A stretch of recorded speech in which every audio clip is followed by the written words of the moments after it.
नमस्कार दोस्तों, आप सभी का हमारे YouTube channel Sharma short and academy में आपका बहुत बहुत स्वागत है। दोस्तों, आज हम अध्ययन करेंगे नेक के आंकड़े के बारे में कि नेक के आंकड़े किस तरह से लिखे जाता है, इसका प्रयोग कैसे किया जाता है, दाईं ओर लिखा जाता है या बाईं ओर लिखा जाता है, हल्का लिखा जाता है या गहरा लिखा जाता है। इन सब के बारे में हम अध्ययन करेंगे। नेक के आंकड़ों को किस तरह से लिखा जाता है, घुमाकर लिखा जाता है या किस तरह से लिखा जाता है, इन सब के बारे में अध्ययन करेंगे।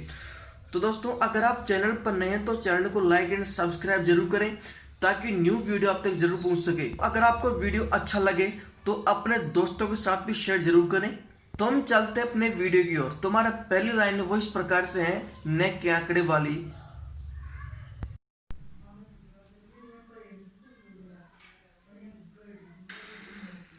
तो हम शुरू करते हैं नेक के आंकड़े का प्रयोग कि नेक के आंकड़े को किस तरह से लिखा जाता है और इसमें बिंदी कहाँ आती है, डैश कहाँ आता है, हुक्का कहाँ आता है, इसके बारे में अध्ययन करेंगे। तो हमारी फर्स्ट लाइन है वो इस प्रकार से है, पन है कि पन को किस तरह से लिखा जाता है। तो हम सीख रहे हैं पन है। तो सबसे पहले हम प लिखेंगे, फिर नए बनाने के लिए हमें छोटा सा हुक लगाना पड़ेगा। वो इस प्रकार से लगाते हैं पन। दोनों ही प और न दोनों ही हल्के लिखे जाते हैं। Next run. तो रन बनाने के लिए सबसे पहले हम र बनाएंगे। र 30 डिग्री के माध्यम से लिखा जाता है और न बनाने के लिए हम छोटा सा हुक लगा देंगे। इस प्रकार से लिखा जाता है, दाएं साइड से लिखा जाता है रन रन। अगला है खन। तो खन बनाने के लिए सबसे पहले हम ख बनाना पड़ेगा, फिर हुक लगाना पड़ेगा। इस तरह से खन बना जाता है और यह लाइन के मध्य में आता है। इस प्रकार से लिखा जाता है खन। आगे है गन। गन सबसे पहले हम ग बनाएंगे और फिर हुक लगा देंगे तो न बन जाएगा। दोस्तों, महत्वपूर्ण बात, ये गन है तो ग है तो ये गहरा लिखा जाता है गन।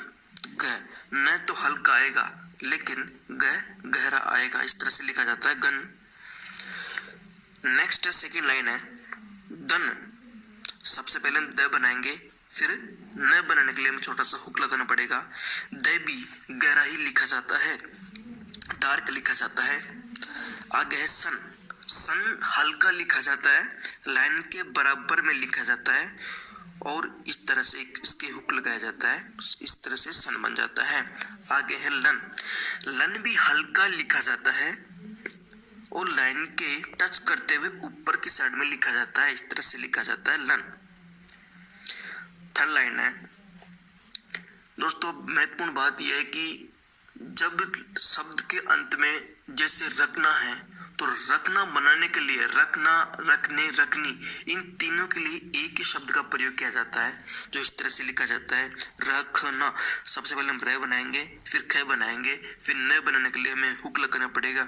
तो ये हुक का मतलब है कि ना, नी, ने, इन तीनों के लिए एक ही शब्द का प्रयोग किया जाता है और इस तरह से लिखा जाता है रखना।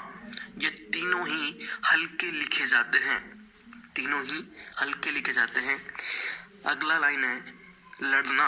लड़ना भी इस तरह से लिखा जाता है, हल्का लिखा जाता है। आगे है मारना। मारना यह भी हल्के लिखा जाता है और इस तरह से लिखा जाता है मारना। ठीक है। नेक्स्ट है कान है। तो कान है इस तरह से लिखा जाता है, हल्का लिखा जाता है और आ की मात्रा दाएं साइड में लिखी जाती है, नीचे की ओर लिखी जाती है। आगे काना। काना भी इस तरह से लिखा जाता है, हल्का लिखा जाता है और मात्राएं दाएं साइड में लिखी जाती है, दोनों मात्राएं। आगे काने। कान भी हल्का लिखा जाता है और ने की मात्रा ने के मध्य में लिखी जाती है। लेकिन अगर हम सान लिखेंगे तो सान लिखते समय इस बात का ध्यान रखना है, क्योंकि जब हम कान लिखे तो कान क दाएं साइड में लिखा जाता था लेकिन नीचे लिखा जाता था।